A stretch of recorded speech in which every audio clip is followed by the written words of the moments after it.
What can we learn from a big market sell-off early this week? This is the fastest 4 minutes in finance. I'm Scott Inman. Well, not many people had heard the name DeepSeek before this week. The Chinese firm released models and a paper on their model that ended up rattling tech stocks in a big way. The NASDAQ plummeted more than 3%, though it recovered much of that as the week progressed. So how could a single company make that kind of impact?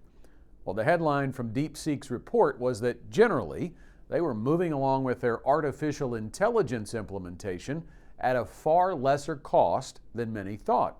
Now, that sounds like good news, and in the long run, it would make sense that a smaller cost to companies would spur more adoption of AI technology. But the stock shock was the result of a concern about the large amount of money many American tech companies have already spent, and a worry that they may struggle to keep their advantage.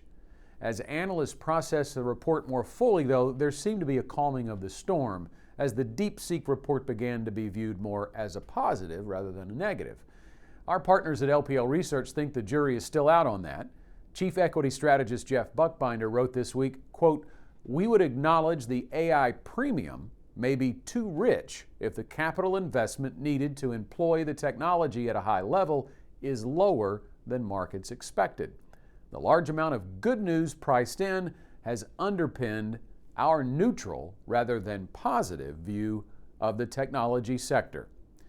Now, this is certainly not a sky is falling take from LPL, but it could mean there are better opportunities elsewhere.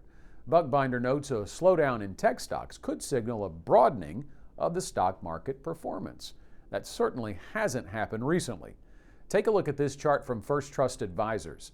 This shows the percentage of S&P 500 member corporations that outperformed the overall index in any given year going back to 1995. In other words, it takes the 500 or so companies that make up the index and compares the company's individual return to that of the S&P 500 index. You can see that it's very common for more than half of the 500 companies to have annual returns that underperform the overall index. And you can see that over the past 2 years, that percentage is under 30%. That means as the S&P 500 soared over 20% in 2023 and 2024, many of the companies that make up the index were getting left behind. The index performance has largely been led by tech companies, and more specifically, huge tech companies.